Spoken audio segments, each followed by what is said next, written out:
সম্মানিত মুসল্লিয়ানে কেরাম, আজকের আলোচনার আলোচ্য বিষয় হলো মৃত্যু সম্পর্কে কিছু আলোচনা করব।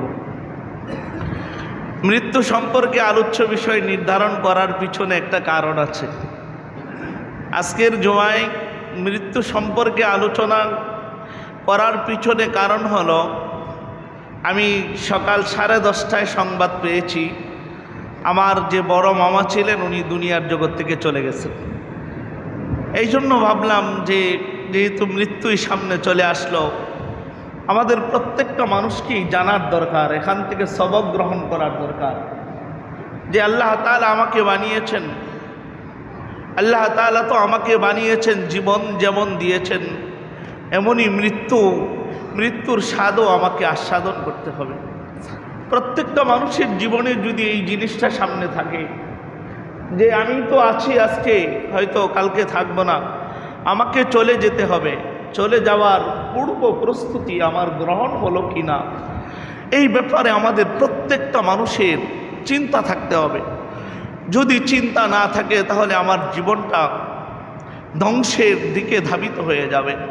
কোরআনুল কারীমে আল্লাহ পাক রব্বুল আলামিন এক আয়াতে বলেন, সূরা মুলকের এক আয়াত, আল্লাহ বলেন আল্লাযী খালাকাল মাউতা ওয়াল হায়াত, আমি আল্লাহ মৃত্যুকে সৃষ্টি করেছি, হায়াতকে সৃষ্টি করেছি, লিয়াবলুয়াকুম, যাতে করে তোমাদেরকে পরীক্ষা নিতে পারি, আইয়ুকুম আহসানু আমালা, তোমাদের মধ্যে কে এই পায়া দুনিয়ার জগৎ পায়া আমল করেছো, ভালো আমল করেছো, আর কে করো নাই। আল্লাহ পাক রব্বুল আলামিন এই কারণে আমাদের জন্য কোরআনুল কারীমের আয়াতের মধ্যে আল্লাযী খালাকাল মাউতার কথা আল্লাহ আগে আলোচনা করেছেন, আগে মৃত্যুর আলোচনা করছেন। কিন্তু আমরা দেখি একজন মানুষ দুনিয়াতে আসার পরে মৃত্যু হয়, কিন্তু আল্লাহ পাক রব্বুল আলামিন যে আলোচনা করলেন, আল্লাহ তাআলা আগে হায়াতের আলোচনা করলেন না, আগে মৃত্যুর আলোচনা করলেন। কেন করলেন? তাফসীরবিদরা লিখেন যে আল্লাযী খালাকাল মাউতা ওয়াল হায়াত, আল্লাহ হায়াত জীবনে যারা যাবে তারা যেন মৃত্যুকে ভুলে না যায়, এই জন্য মৃত্যুকে আল্লাহ আগে আলোচনা করে পরে হায়াতের আলোচনা করে আল্লাহ বোঝান, বান্দা তোমার হায়াত জীবনে মনে করো না যে তুমি অনেক কিছু পেয়ে গেছো, তোমাকে আর যেতে হবে না, এমনটা মনে করো না, বরং আল্লাযী খালাকাল মাউত ওয়াল হায়াত, মৃত্যুকে আমি সৃষ্টি করেছি, আগেই বলে দিয়েছি মৃত্যু আগে, পরবর্তীতে তোমরা হায়াতের চিন্তা করবা। তার মানে হায়াতের জিন্দেগিতে যদি মৃত্যুটা স্মরণ থাকে, হায়াতের জিন্দেগিতে যদি আমার মৃত্যুটা স্মরণ থাকে, তাহলে একজন মানুষ খারাপ কাজ করতে পারে না, অশ্লীল কাজ করতে পারে না, গুনাহের কাজ করতে পারে না, নামাজ ছেড়ে দিতে পারে না, যদি তার মৃত্যু স্মরণ থাকে।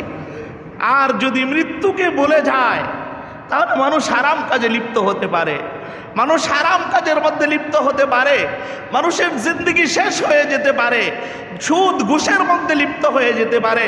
এই জন্য মেরে ভাইও আমাদের প্রথম নম্বর কাজ হবে যে আমরা হায়াতের জীবন যতদিন পর্যন্ত আছে আমার খেয়াল রাখা চাই যে আমার মৃত্যু আছে, মৃত্যু হলে আমার মালিকের কাছে যেতে হবে। দুনিয়ার জগতের এমন কোনো মানুষ নেই, চাই সে ইহুদি হোক, চাই সে নাসারা হোক, চাই সে মুরতাদ হোক, সমস্ত মানুষগুলোর একটা আকীদা আর একটা বিশ্বাস আছে। সেই বিশ্বাসটা হলো, দেখেন নাস্তিকরাও মৃত্যু বিশ্বাস করে, কেউ আছে আল্লাহকে বিশ্বাস করে না, হ্যাঁ আখিরাত বিশ্বাস করে না, এমন মানুষ পাওয়া যাবে, কিন্তু মৃত্যু বিশ্বাস করে না এমন মানুষ দুনিয়ার জগতে নাই। এই জন্য আমাদের সর্বক্ষেত্রে আমাদের মৃত্যুকে সামনে রাখতে হবে, কারণ আল্লাহ পাক রব্বুল আলামিন বলেন, যারাই দুনিয়ার জগতে এসেছো, কুল্লু নাফসিন যায়িকাতুল মাউত, প্রত্যেকটাই প্রাণী, যেই প্রাণীটিকে আল্লাহ পাক রব্বুল আলামিন দুনিয়াতে পাঠিয়েছেন, সবার জন্য মৃত্যু আছে। মৃত্যুর স্বাদ আলিঙ্গন করতে হবে, মৃত্যুর সাথে সম্পৃক্ত হতে হবে। যদিও বা মানুষগুলো ভাগতে চায়, পলায়ন করতে চায় মৃত্যু থেকে কখনো কোনো মানুষ পলায়ন করে বাঁচতে পারবে?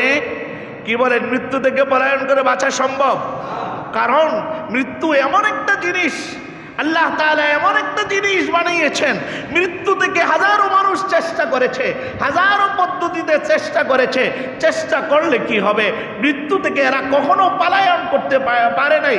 কারণ মৃত্যুকে সবাই ভয় করে, ইহুদিরাও ভয় করে, নাসারারাও ভয় করে, সর্ব ধরনের মানুষগুলো মৃত্যুকে ভয় করে। কারণ মৃত্যুর মাধ্যমে আল্লাহ পাক রব্বুল আলামিন কাল কিয়ামতের ময়দানে আমাদেরকে, মৃত্যু যে হয়ে গেল, মৃত্যুর পর থেকে আমাদের শুরু হয়ে যাবে কিয়ামত, শুরু হয়ে যাবে আমাদের হিসাব নিকাশ, যার এক চুল পরিমাণ হিসাব না দিয়ে সামনের দিকে অগ্রসর হওয়া সম্ভব না।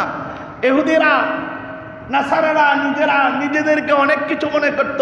আল্লাহ তাআলা সূরাতুল জুমার মধ্যে আলোচনা করেছেন।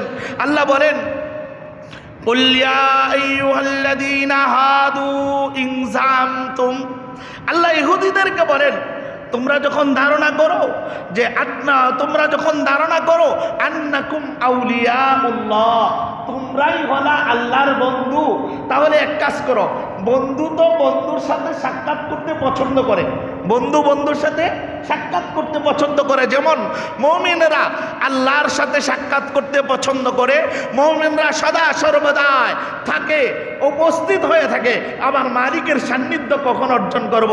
ইহুদিদেরকে আল্লাহ পাক রব্বুল আলামিন বললেন, তোমরা যেহেতু ধারণা করো আল্লাহ তোমাদের বন্ধু, সুতরাং তোমরা এক কাজ করো, তোমরা আল্লাহকে বন্ধু, তাহলে তামান্না বিল মউত করো, মৃত্যুর জন্য তামান্না করো।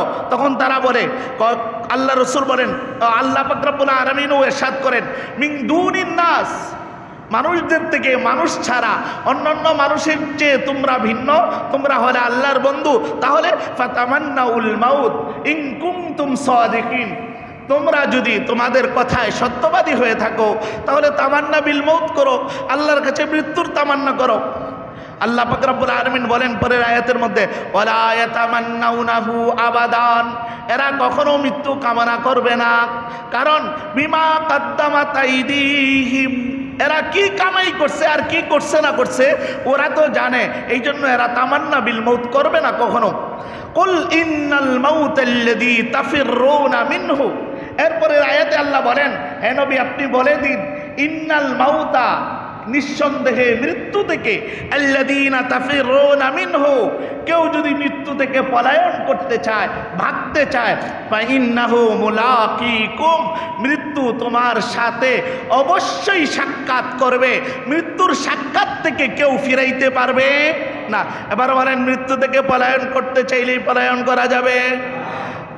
মৃত্যু থেকে পলায়ন করতে চাইলে মানুষ পলায়ন করবে না। এখন বলেন, একজন মানুষ কতদিন পর্যন্ত হায়াত পাইতে পারে, কতদিন পর্যন্ত বেঁচে থাকতে পারে? তাফসীরের কিতাবের মধ্যে লেখা হয়েছে, একজন মানুষ ততদিন পর্যন্ত বেঁচে থাকবে যতদিন পর্যন্ত আল্লাহ ফেরেশতার মাধ্যমে আমাদের কাছে যেই খেদমতটা করান, এই খেদমতের অবস্থা যতদিন বহাল থাকবে ততদিন একটা মানুষ বেঁচে থাকবে। কারণ আল্লাহ তাআলা আমাদের খেদমতের জন্য ফেরেশতাদেরকে নিযুক্ত করেছেন, আমাদের খেদমতের জন্য ফেরেশতাদেরকে নিযুক্ত করেছেন। ফেরেশতারা আমাদের খেদমত করে। খেদমত কি করে?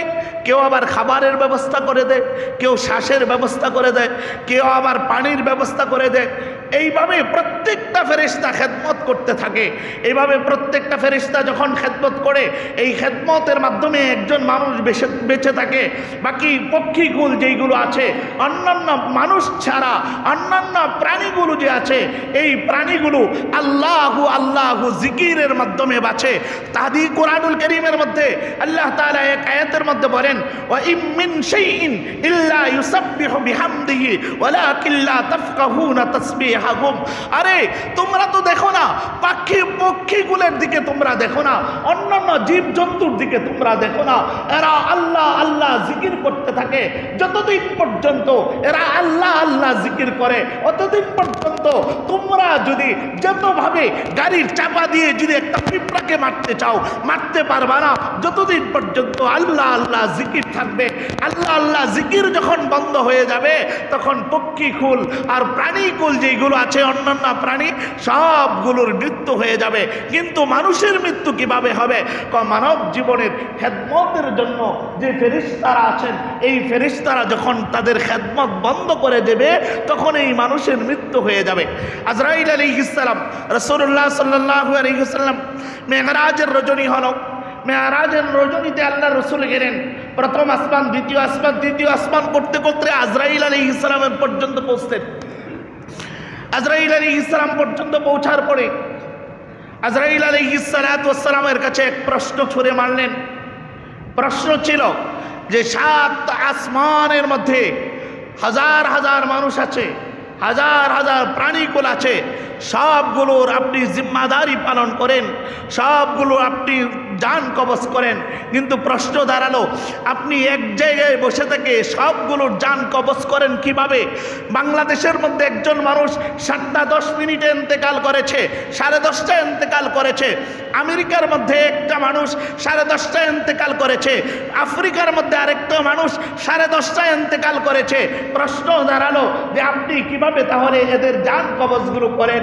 কারণ একজন পাকিস্তান, একজন আমেরিকা, একজন আফ্রিকা, এদের জান কবজ কিভাবে করেন? আজরাইল আলাইহিস সালাতু ওয়াস সালামের জবাব ছিল, আজরাইল আলাইহিস সালাতু ওয়াস সালামের জবাব ছিল, একজন মানুষ যখন খাবার খাইতে বসে, খাবার খাইতে বসার পরে একজন মানুষ, রসুল হাদিসের মধ্যে উদাহরণ পেশ করেছেন, খাবার খাইতে বসলো, খাবারের প্লেটের মধ্যে খানা রাখলো, খানা রাখার পরে এখানে ভাত রাখলো, এখানে মাছ রাখলো, এখানে সবজি রাখলো, এখানে অন্যান্য সালাদগুলো রাখলো। রাখার পরে একজন মানুষের খাইতে যেই পরিমাণ কষ্ট না হয়, আজরাইল আলাইহিস সালাতু ওয়াস সালামকে আল্লাহ এই পরিমাণ দেহ দিয়ে বানাইছেন। 7 তবক আসমান, 7 তবক জমিন একত্রিত করলে যেই পরিমাণ মোটা হতে পারে, আজরাইল আলাইহিস সালামের দেহটা এই পরিমাণ বড়। এই আজরাইল আলাইহিস সালামের এত বড় দেহ, এবার বলেন এর চেয়ে কেউ তাফসীরের কিতাবের মধ্যে লিখেছে এর চেয়ে বড় দেহের অধিকারী হলো আজরাইল আলাইহিস সালাম। এবার বলেন এত বড় দেহের অধিকারী হইলে 7 তবক আসমান, 7 তবক জমিন ওনার কাছে একটা প্লেটের মতো। একটা প্লেটের মধ্যে খানা রাইখা মানুষের খাইতে যেমন অসুবিধা হয় নাই, 7 আসমানের মধ্যে কেউ আমেরিকায় থাকবে, কেউ আফ্রিকায় থাকবে, কেউ পাকিস্তানে থাকবে, সবগুলোর জান কবজ করতে একজন মানুষ তার প্লেট থেকে খাবার খাইতে যেমন কষ্ট হয় না, তেমনি ভাবে আজরাইল আলাইহিস সালাম এত বড় হওয়ার কারণে সমস্ত পৃথিবীটা তার কাছে একটা প্লেটের মতো। এইখান থেকে খাবার খাইতে যেমন কষ্ট হয় না, আজরাইল আলাইহিস সালামের জান কবজ করতেও কষ্ট হয় না।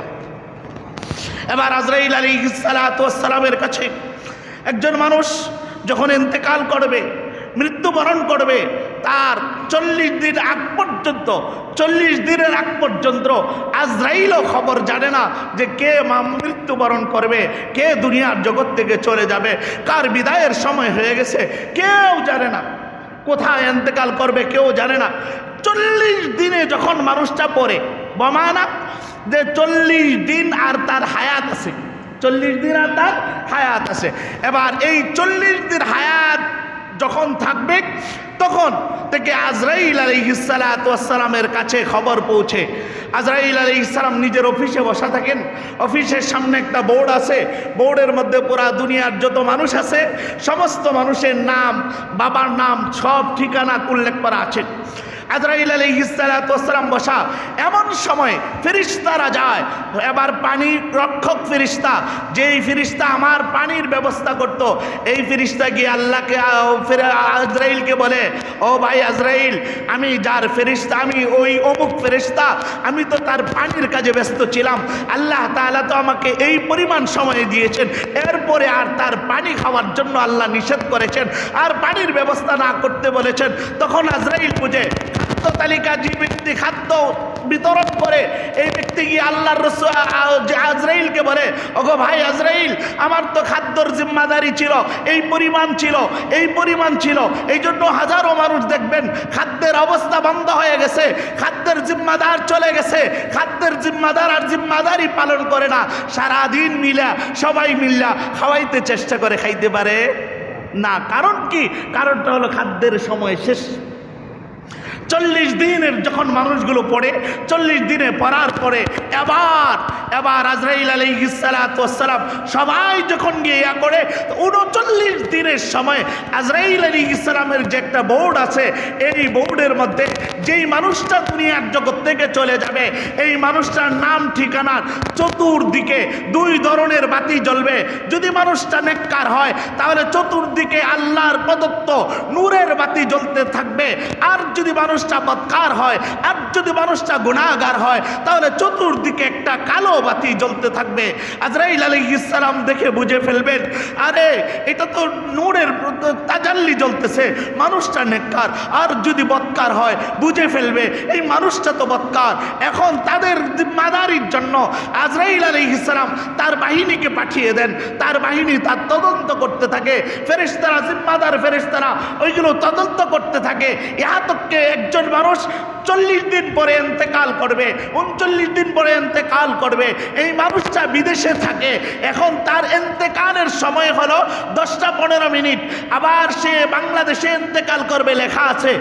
এখন মানুষটা বিদেশে থাকে, আল্লাহ তাআলা এমন একটা ব্যবস্থা তৈরি করে দেন, এমন একটা জরুরত তৈরি করে দেন, মানুষটা বিদেশ থেকে স্বদেশে আসতে বাধ্য হয়।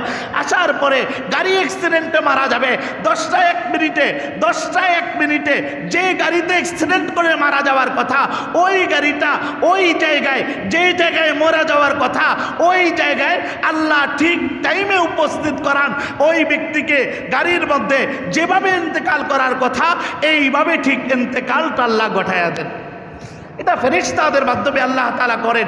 এর পরবর্তীতে যখন একজন মানুষ চলতেছে, 39 দিন এইভাবে ধারাবাহিকভাবে পালন হচ্ছে, 39 দিনের এক এক দিনের বিবরণ আলাদা আলাদা আছে। এবার লাস্ট মুহূর্ত হলো, সময়ের সংক্ষিপ্ততার কারণে লাস্ট মুহূর্ত যখন হয়ে গেছে, তখন লাস্ট মুহূর্তের সময় আজরাইল আলাইহিস সালাতু ওয়াস সালামের বাহিনীরা আসে। এখন বাহিনীরা যখন আসে তখন 2 ধরনের মানুষের কাছে 2 ধরনের পদ্ধতিতে যায়। একটা হলো নেককার আর একটা হলো বদকার। একটা হলো নেককার আর একটা হলো বদকার।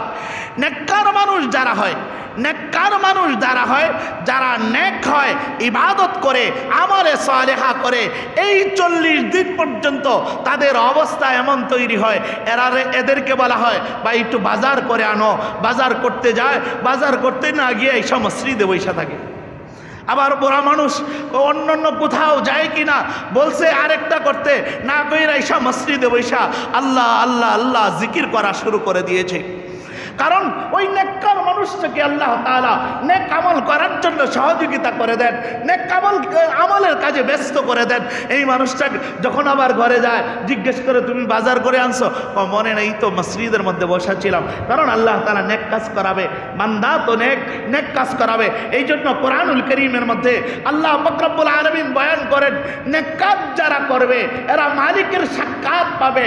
মালিকের সাক্ষাৎ যারা পাবে এদের চেয়ে ধন্য আর সাফল্য কেউ নাই। কোরআন শরীফে আল্লাহ তাআলা বলেন, ফামান কানা ইয়ারজু লিকা রাব্বিহ, কেউ যদি চায় তার রবের সাথে সাক্ষাৎ করবে, তার মালিকের সাথে সাক্ষাৎ করবে, মালিকের সাথে কথোপকথন করবে, ওই মানুষটা 2টা আমল করতে হবে। একটা আমল হাবাচক আর একটা নাবাচক। ফামান কানা ইয়ারজু লিকা রাব্বিহি ফালইআমাল আমালান সালিহা। 1 নম্বর কাজ হবে মানুষটা নেক কাজ করবে, 2 নম্বর শিরকের গুনাহ করবে না। এই 2টা আমল, একটা হলো নেক কাজ করা। একজন মানুষ যদি নেককার হয়, ওই মানুষটাকে দিয়ে আল্লাহ পাক রব্বুল আলামিন নেক কাজ করান। এই জন্য হাদিস শরীফে রাসূল করিম সাল্লাল্লাহু আলাইহি ওয়াসাল্লাম বলেন, মান আহাব্বা লিকা আল্লাহ, কেউ যদি মালিকের সাথে সাক্ষাৎ করতে পছন্দ করে, আহাব্বাল্লাহু লিকা, আল্লাহ বান্দার সাথে সাক্ষাৎ করতে পছন্দ করেন। আমান কারিহা লিকা আল্লাহ, কেউ যদি আল্লাহর সাথে সাক্ষাৎ করতে অপছন্দ করে, কারিহাল্লাহু লিকাআহ, আল্লাহ তার সাথে সাক্ষাৎ করতে অপছন্দ করেন। সুতরাং নেককার বান্দা যদি আল্লাহর সাথে সাক্ষাৎ করতেই চায়, নেককার বান্দা যদি নেকভাবেই মৃত্যুবরণ করতে চায়, তাহলে সুদের সাথে সম্পৃক্ত হতে পারে না, ঘুষের সাথে সম্পৃক্ত হতে পারে না, নামাজ ছেড়ে দিতে পারে না, দাড়ি কাটতে পারে না, দাড়ি শেষ করে দিতে পারে না। কারণটা কি? এটা নেককারের আলামত নয়। এই জন্য রাসূলুল্লাহ সাল্লাল্লাহু আলাইহি ওয়াসাল্লাম ইরশাদ করেছেন, নেককার মানুষ যদি হয় তার জিম্মাদারি, তার মৃত্যু এমন সহজভাবে হবে। রাসূল বলেছেন, একটা খামি তৈরি করেছে, এই খামির ভিতরে একটা চুল পেয়েছে, খামির ভিতরে আটা গুলছে, আটা গোলানোর পরে এখান থেকে একটা চুল পেয়েছে। এখন এই চুলটা টান দিয়া বের করলে খামি কোনো খবর পাবে না, খামির যেমন খবর পাবে না, খামি যেমন বুঝতে পারবে না, এই চুলটাকে যেভাবে টান দিলে যতটুকু সহজ হয়, ততটুকু একজন নেককার মানুষের জান কবজটা তত সহজ হয়ে যাবে। এই জন্য মেরে ভাইও আমাদের নেক কাজ করার দরকার। কারণ নেক কাজের মাধ্যমে যদি নেক কাজ আমার থাকে, তাহলে আমার মৃত্যুটা সহজ হয়ে যাবে। হাদিস শরীফের